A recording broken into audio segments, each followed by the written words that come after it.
I get harassed by phone scammers every day, and I enjoy making them angry. But today was different. What started as innocent time wasting turned into something darker when one scammer called me back for revenge. My name is Caleb Whitmore. I'm 33 years old, and I live in suburban Cleveland, Ohio. What began as a simple way to waste scammers' time evolved into my own twisted form of entertainment. But nothing prepared me for what happened when I pushed things too far and faced the consequences of my actions in the most unexpected way possible. It all started back in late 2021 when I first began receiving those relentless robocalls. Like most Americans, I initially just hung up or ignored unknown numbers completely. But after enduring 3 to 5 calls every single day from different scammers, mostly operating from call centers in India, and pretending to represent legitimate companies like Google, Coinbase, Microsoft, or even government agencies like the IRS and Social Security Administration, I reached my breaking point. Instead of letting these criminals ruin my day with their harassment, I decided I was going to ruin theirs. What I didn't realize at the time was that this seemingly harmless decision would fundamentally change who I was as a person and lead me down a path I never intended to walk. The transformation began innocently enough with my very first intentional engagement. I was eating lunch at my kitchen table on a Tuesday afternoon when my phone rang with yet another unknown number. This time, instead of letting it go to voicemail, I answered with curiosity rather than annoyance.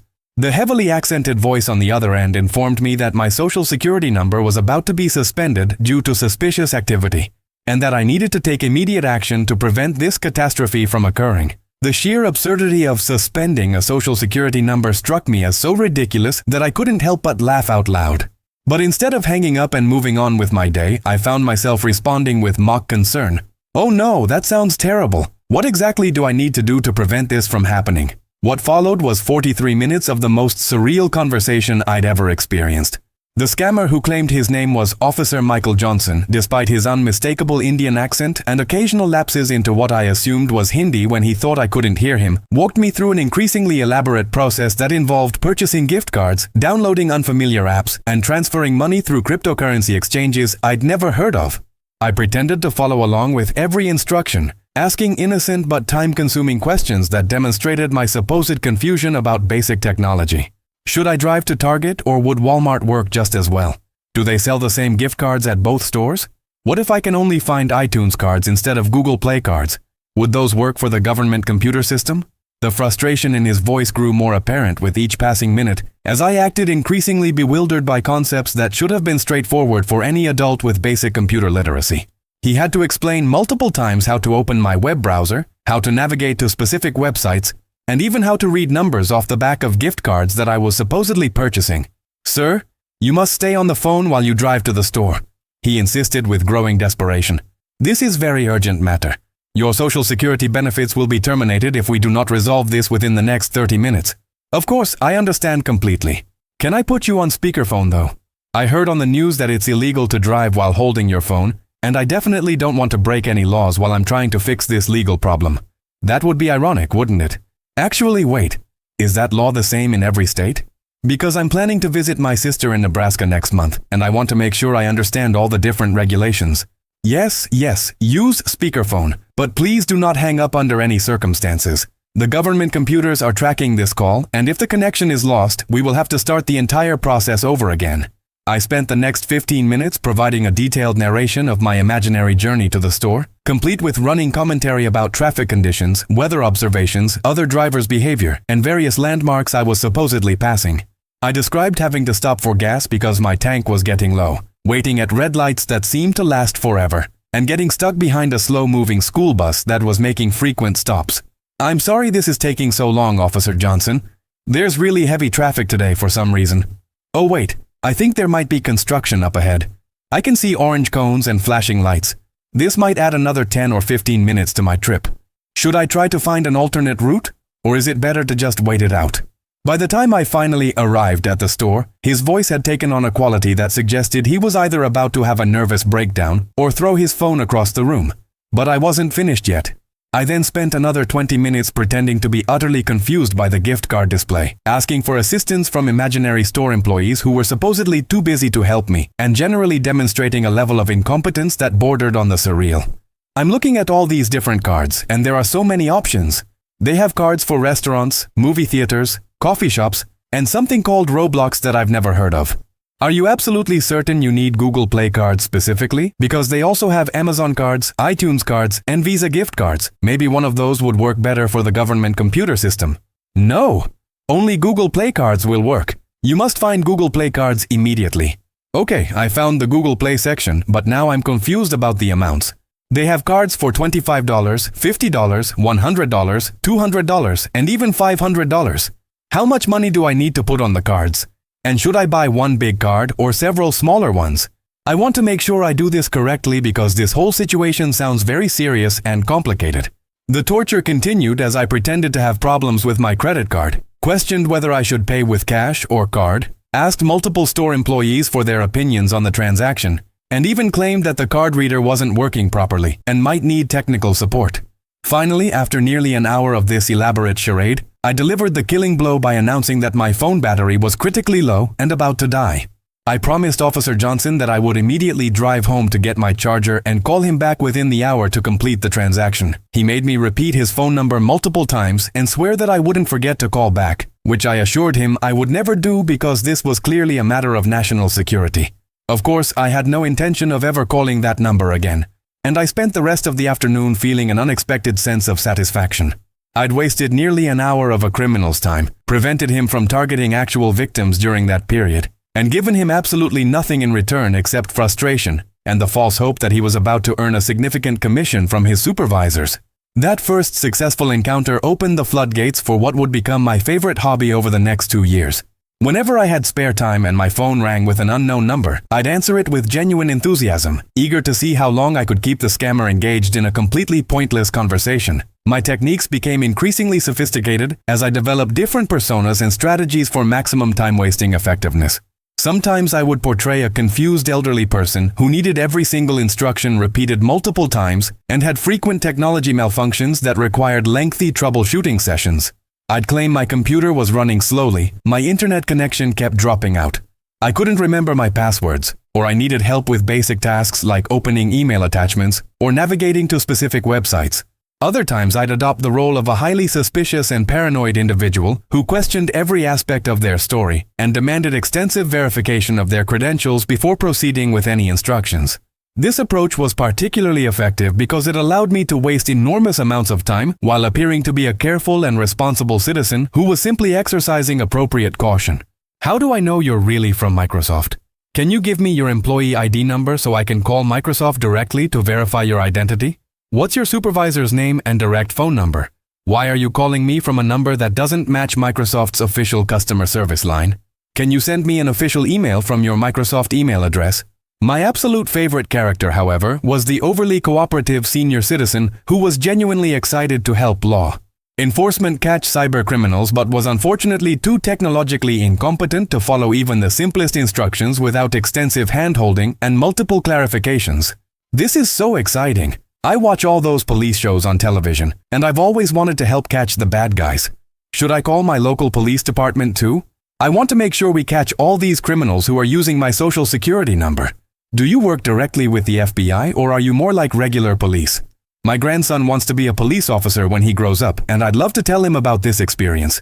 This persona was particularly devastating for scammers because they couldn't get angry with me for being enthusiastic and cooperative, even though I was wasting tremendous amounts of their time with my supposed inability to understand basic concepts or follow simple directions. The beauty of this approach was that it put the scammers in an impossible position. They needed me to follow their instructions quickly and efficiently, but they also couldn't afford to alienate me by showing frustration or impatience, since that might cause me to become suspicious and hang up. So they were forced to maintain a patient and helpful demeanor while I slowly drove them insane with my endless questions and technological difficulties. Now you said I need to press the Windows key and the R key at the same time, right? Which one is the Windows key again? Is that the one with the little flag symbol? And when you say press them at the same time, do you mean exactly simultaneously? Or should I press one first and then the other? I want to make sure I do this correctly because I don't want to accidentally help the cyber criminals instead of stopping them. I developed an extensive repertoire of time-wasting techniques that I could deploy depending on the specific type of scam and how much time I had available. For tech support scams, I'd claim to have multiple computers that might be infected and insist on checking each one individually. For IRS scams, I'd pretend to be confused about my tax filing status and demand extensive explanations of federal tax law. For Social Security scams, I'd ask detailed questions about my benefits eligibility and claim to have complex family situations that required special handling. But my most effective technique by far was the suspicious but interested approach, where I'd start by seeming genuinely concerned about their warnings, but gradually become more paranoid and questioning until they'd get so frustrated that they'd hang up on me without getting anything useful accomplished. You know, this is very concerning. But my cousin Brenda just told me last week about scammers who pretend to be from the government. How do I know you're not one of those scammers? Can you prove to me that you're legitimate? What's your badge number again? Can you give me the phone number for your supervisor so I can call them directly to verify this information? Actually, maybe I should just hang up and call the IRS myself using the number on their official website. That would be safer, don't you think? At this point, most scammers would start applying pressure, insisting that time was running out and I needed to act immediately without any delays for verification. But the more urgency they displayed, the more suspicious I'd become, creating a downward spiral that almost always ended with them hanging up in frustration after wasting 30 to 60 minutes of their time. These daily phone battles became the highlight of my routine. I started looking forward to unknown calls with the same anticipation that other people might feel about their favorite television shows or sporting events. I'd actually feel disappointed on days when my phone didn't ring with scam attempts, and I'd sometimes wonder if the scammers had somehow figured out that I wasn't a profitable target and removed my number from their calling lists. My wife Sarah initially found my new hobby amusing, but her attitude changed as she watched me become increasingly obsessed with these confrontations. "Why don't you just block the numbers or register for the do not call list?" she'd ask with growing concern. "Because this is way more effective than any official program," I'd explain with enthusiasm that probably seemed excessive to an outside observer. These people are professional criminals who are trying to steal money from vulnerable elderly folks and immigrants who don't know how to recognize scams. The least I can do is waste their time so they can't target someone who might actually fall for their tricks. I'm basically providing a public service. Sarah didn't understand my passion for this project, and honestly, I didn't have anyone else in my life who would appreciate the intricacies of my techniques or the satisfaction of a successful time-wasting session. Who was I going to tell? My coworkers? My college friends? Hey, guess what I did during my lunch break today? I spent 45 minutes pretending to be a confused senior citizen, while a phone scammer tried to walk me through downloading remote access software onto my computer. But as months turned into a full year of daily scammer harassment, my approach began to evolve in ways that I didn't fully recognize at the time. What had started as harmless time wasting gradually became more personal and mean-spirited, especially on days when I was stressed about work or frustrated with other aspects of my life. When I was busy at the office and couldn't spend 30 or 40 minutes playing elaborate mind games with scammers, I developed a more efficient strategy that was designed to cause maximum psychological damage in minimum time. I started researching Indian culture, social hierarchies, regional differences, and specifically the caste system and cultural taboos that would be particularly hurtful to someone from that background. I learned about historical tensions between different regions of India, stereotypes associated with various accents and dialects, and social divisions that would be deeply offensive to someone who had grown up in that cultural context.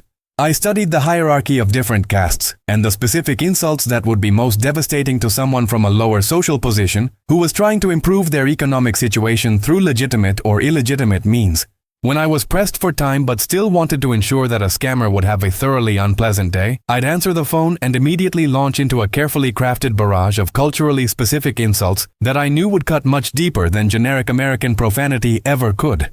Looking back, I'm not proud of this escalation, and I recognize that it crossed a significant line from harmless pranking into something much crueler and more personal.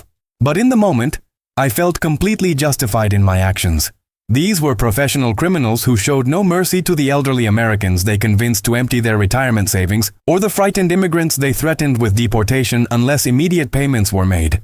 I had read news stories about grandmothers who lost their life savings to Social Security scams, small business owners who were bankrupted by fake IRS demands, and immigrants who paid thousands of dollars to avoid fictitious legal problems.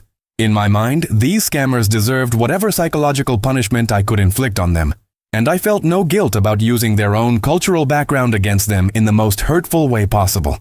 The turning point in this 2-year campaign came last Tuesday during what had already been a particularly frustrating day. I'd been dealing with a difficult client who was threatening to cancel a major contract, My car had started making expensive-sounding noises that probably meant significant repair bills, and I was generally in the worst possible mood when my phone rang at 3:30 in the afternoon. Instead of my usual elaborate time-wasting routine, I was feeling too angry and impatient for extended roleplay. So when the caller launched into his opening script about my supposedly compromised Google account that required immediate attention, I skipped all the preliminaries and went directly to nuclear option. I unleashed the most offensive combination of cultural insults I had ever researched, specifically targeting what I suspected would be his regional background, family situation, and social position. I questioned his heritage, his education, his family's honor, and his personal worth in terms that were designed to be as psychologically devastating as possible. The reaction was immediate and unlike anything I had experienced during hundreds of previous encounters.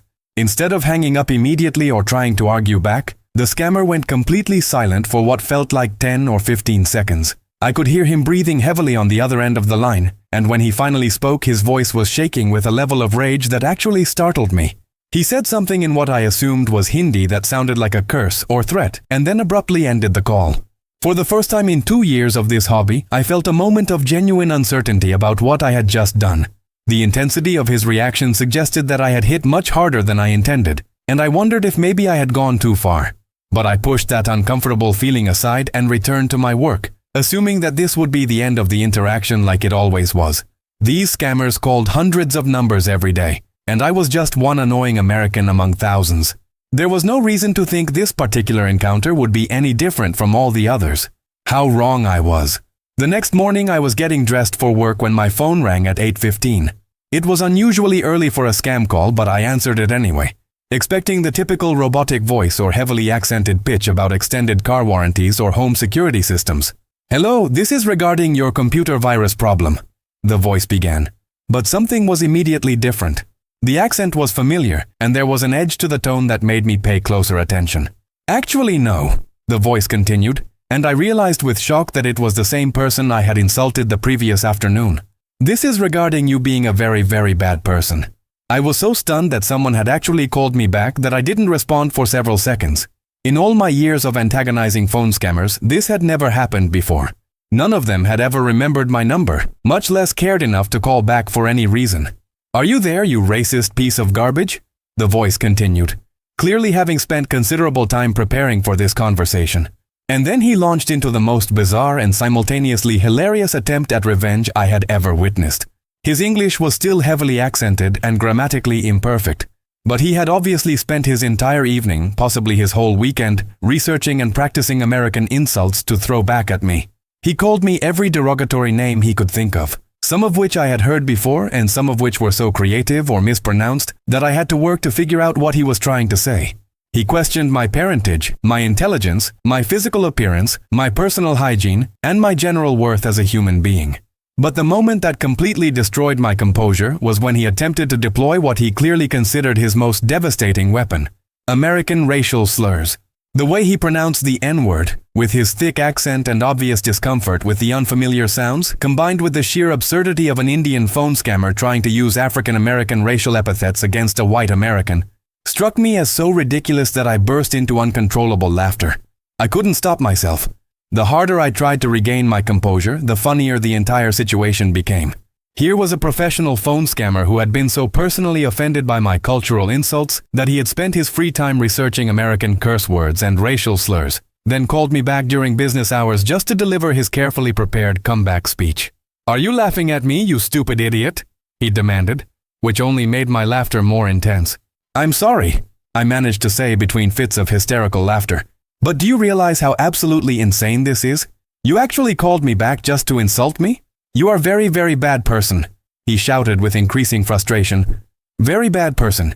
You think you are so smart and so funny, but you are just stupid, ugly American who knows nothing about anything." The irony of the situation wasn't lost on me. Here I was, receiving a taste of my own medicine from someone I had deliberately tried to hurt. And instead of feeling offended or angry, I was more entertained than I had been in months. The sheer dedication it must have taken for him to call me back, the time and effort he had invested in preparing his revenge speech, the fact that my 30-second outburst had clearly ruined his entire previous day. It was simultaneously hilarious and sobering. "Listen," I said, trying to get my laughter under control. "I think we might be even now." "No, we are not even. Not even close. You are racist. You are ignorant. You are... And then he launched into another lengthy string of insults, mixing English profanity with what I assumed were Hindi curses, becoming increasingly creative and passionate as he warmed to his subject. This surreal conversation continued for another 12 minutes. Every time I thought he had exhausted his prepared material, he would come up with another angle of attack, another reason why I was a terrible person, another way to express his complete contempt for me, my country, my family, and my general existence on this planet. Finally, he seemed to run out of steam, and there was a long pause filled only by the sound of his heavy breathing. "Are you finished now?" I asked gently. "Yes," he said, sounding emotionally and physically exhausted. "I am finished with you." "Good," I said. "Now can I ask you something important?" He didn't respond immediately, but he didn't hang up either, so I continued. "How many people do you try to scam in a typical day?" There was another long pause before he answered. "This is my job," he finally said, and for the first time since the call began, his voice didn't sound angry. It sounded tired, defensive, and maybe a little ashamed. "I understand that it's your job," I said carefully, "but you're stealing money from innocent people, elderly folks, scared immigrants, people who don't understand technology well enough to recognize what you're doing." "Americans are all rich," he replied, but his voice lacked conviction. "You have everything. You have opportunities. We have nothing here." "Not all Americans are wealthy," I told him honestly. "A lot of the people you're targeting are barely getting by financially. You're taking money from grandmothers who have to choose between buying medicine and buying groceries. You're terrorizing people who are already afraid and vulnerable." There was another extended silence, and I thought he might have hung up. But then he spoke again in a much quieter voice. "I have family to feed," he said simply. "I have wife and 2 small children. This job pays more money than anything else I can find." And suddenly the entire dynamic of our conversation shifted dramatically. This wasn't just some faceless criminal trying to steal my credit card information. This was a real person, probably not much older than me, sitting in some crowded call center somewhere, trying to support his family the only way he knew how. It didn't excuse what he was doing, but it made the moral landscape much more complicated than I had previously considered. "I understand that you have responsibilities," I said. "But there have to be other ways to make a living that don't involve hurting innocent people." "You do not understand anything," he said, and his voice carried a mixture of anger and sadness. "You live in America. You were born with opportunities that I will never have. You do not know what it is like to watch your children go hungry because there are no jobs that pay enough money to survive." He wasn't wrong about my privileged background. I had grown up in a middle-class family in suburban Ohio, attended a decent state university, and landed a stable job in marketing without ever worrying about basic survival needs. I had never faced the kind of economic desperation that might drive someone to criminal activity. "You're absolutely right," I admitted. "I don't know what that's like, and I can't imagine how difficult your situation must be. But I do know that what you're doing causes real harm to real people who don't deserve it. So, what you said to me yesterday hurt me very much," he said quietly. "You made me feel like I am a worthless person who deserves no respect." And there it was, the heart of the matter. I had hurt him, genuinely and deeply hurt him, and he had hurt countless people I would never meet. We were both trying to justify our actions, but the fundamental difference was that his job involved stealing money from vulnerable victims, while my hobby had evolved into something much darker than I had originally intended. "I'm truly sorry for what I said yesterday," I told him, and I meant every word. "It was cruel and wrong, and I had no right to attack you personally like that. Being angry about phone scams doesn't justify the things I said to you." He was quiet for a long moment, then said something that surprised me. "You are the first American who has ever said sorry to me." "Well, I'm definitely not the first American to be wrong about something," I replied. That comment actually got a small laugh out of him, which caught both of us off guard. "My name is Rajesh," he said after another pause, offering this information like a peace treaty. "I'm Caleb," I responded. "Caleb," he repeated slowly, testing the pronunciation. "This is very strange conversation we are having." "It really is," I agreed. We continued talking for another 20 minutes, and gradually our conversation shifted away from scams and insults toward more normal human interaction. He told me that he lived in Bangalore with his wife Priya and their 2 children, ages 4 and 7. He had studied computer science in college and had hoped to find work as a software developer, but the competition for legitimate tech jobs was fierce, and he couldn't afford to remain unemployed while searching for his ideal career. The call center job had been presented to him as customer service for American companies, And he claimed that he hadn't fully understood the fraudulent nature of the work until after he had been there for several weeks. By that point, he was earning more money than he had ever made in his life, and his family was finally able to afford decent housing and regular meals. "I do not like this job," he admitted with obvious shame in his voice. "I know it is wrong, but I need this job to take care of my family." I told him about my own work in marketing, about my wife Sarah, and about how I had started messing with scammers as a way to protect other potential victims by wasting their time. I explained that it had begun as a form of digital vigilantism, but that somewhere along the way it had become something much meaner and more personal than I had originally intended. "You cost me very much money yesterday," he said, but his tone was more conversational than accusatory. "I was so upset and angry that I could not work for the rest of the day. My supervisor was very angry with me for not meeting my daily targets. I'm sorry about that too," I said sincerely. "It is okay," he replied. "Maybe I deserved it for what I do to other people." Before we ended our conversation, Rajesh asked me to promise him something that I hadn't expected. "Next time when scammer calls you," he said, "please just hang up the phone. Do not be mean to them. Do not try to hurt them. We are people too, even if we do bad things for work." "I promise," I said, and I meant it. "And I will try to find different job," he said. "Maybe not immediately because I cannot afford to be unemployed, but I will start looking for something else." I don't know if he really meant that, and I don't know if he'll actually be able to find legitimate work that pays enough to support his family. But our conversation fundamentally changed something inside me. I realized that my hobby had gradually transformed me into someone I didn't recognize, someone who took genuine pleasure in causing psychological pain to other human beings, even if those people were engaged in criminal activity. That conversation happened 4 days ago, and my phone has rung with unknown numbers 3 times since then. All 3 times, I let the calls go to voicemail without answering. I haven't decided yet whether I'll ever engage with phone scammers again. But if I do, it won't be to hurt anyone. My wife Sarah noticed the change in my behavior almost immediately. "No more entertaining scammer stories?"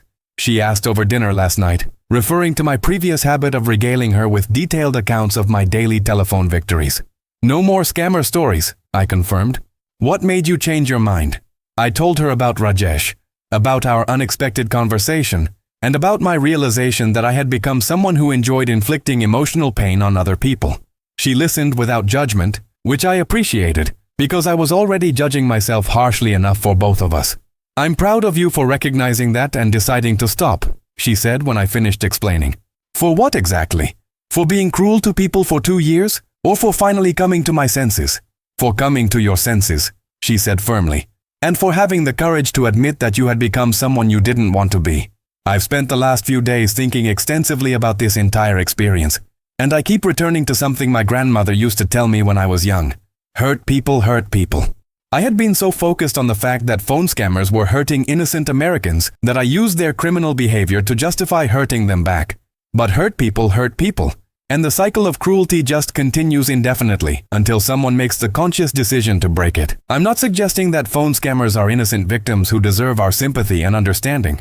What they do is genuinely wrong, and it causes real financial and emotional harm to people who don't deserve it. But I'm also not saying that the appropriate response is to treat scammers as less than human, to take personal pleasure in causing them psychological pain, or to use their wrongdoing as an excuse to indulge our own worst impulses. The uncomfortable truth is that I enjoyed being cruel to those scammers far more than any decent person should have. It made me feel powerful, righteous, and morally superior, and those are dangerous emotions that can quickly transform a normal person into someone they wouldn't recognize. When we give ourselves permission to dehumanize others, even people who are doing wrong things, we risk losing essential parts of our own humanity in the process. I don't have a neat, satisfying conclusion to this story, because real life rarely provides that kind of closure. I don't know what ultimately happened to Rajesh or whether he was able to find legitimate employment. I don't know if my 2 years of wasting scammers' time actually prevented any real victims from being defrauded. I don't know if sharing this experience will influence anyone else to reconsider their own approach to dealing with phone scammers. But I do know that the person I became during those 2 years isn't someone I want to be again. I allowed my justified anger about injustice to become an excuse for cruelty, and that's something I'll have to live with. The fact that my targets were engaged in criminal activity doesn't change the fact that I chose to respond to their wrongdoing with deliberate psychological abuse. Maybe the real lesson here is that there are more constructive ways to fight back against phone scams than trying to hurt individual scammers. Maybe it's that we should remember that even people doing terrible things are still human beings with families, hopes, fears, and complex circumstances that we might not understand. Or maybe it's simply that when we allow ourselves to embrace our worst impulses, even for seemingly righteous reasons, we risk becoming something we don't recognize and can't easily come back from. I still feel anger when I think about elderly people being cheated out of their life savings, or immigrants being threatened with deportation unless they pay fabricated fines. But now, when that anger rises up in me, I try to channel it into something constructive rather than destructive. I've started volunteering with a local organization that helps seniors recognize and avoid various types of fraud. It's not as immediately satisfying as keeping a scammer on the phone for an hour while I pretend to be confused about gift cards, but it actually helps real people instead of just making me feel superior to criminals. The greatest irony is that Rajesh, the phone scammer who called me back specifically to insult me, ended up teaching me more about empathy, forgiveness, and basic human decency than 2 years of my supposed righteous war against telephone fraud ever did. Sometimes the people we least expect to learn from turn out to have the most important lessons to offer, and sometimes those lessons come from the most unlikely circumstances. So if you're someone who enjoys messing with phone scammers, I completely understand that impulse. The desire to fight back, to waste their time, to give them a taste of their own medicine. These are natural and understandable reactions to being victimized by criminals. But before you go down that path, I'd encourage you to ask yourself what kind of person you want to become in the process. Because the person you become might not be someone you recognize when you look in the mirror. And if you're reading this and thinking that I'm being too soft on criminals, that scammers deserve whatever they get, I understand that perspective because I held it myself for a very long time. But I've learned that fighting monsters doesn't require becoming one yourself. And sometimes the most powerful thing you can do is choose to be better than the people who have hurt you, even when they don't deserve your mercy. The phone scammers are still out there, still calling innocent people every day, still stealing money from folks who don't know how to protect themselves. But now, when my phone rings with an unknown number, I simply let it ring. Because I've discovered that some victories aren't worth the cost of your own soul. And some battles change you in ways you never intended to be changed. Today was different, not because of what a scammer did to me, but because of what I finally understood about myself. And maybe that's the most important story worth telling.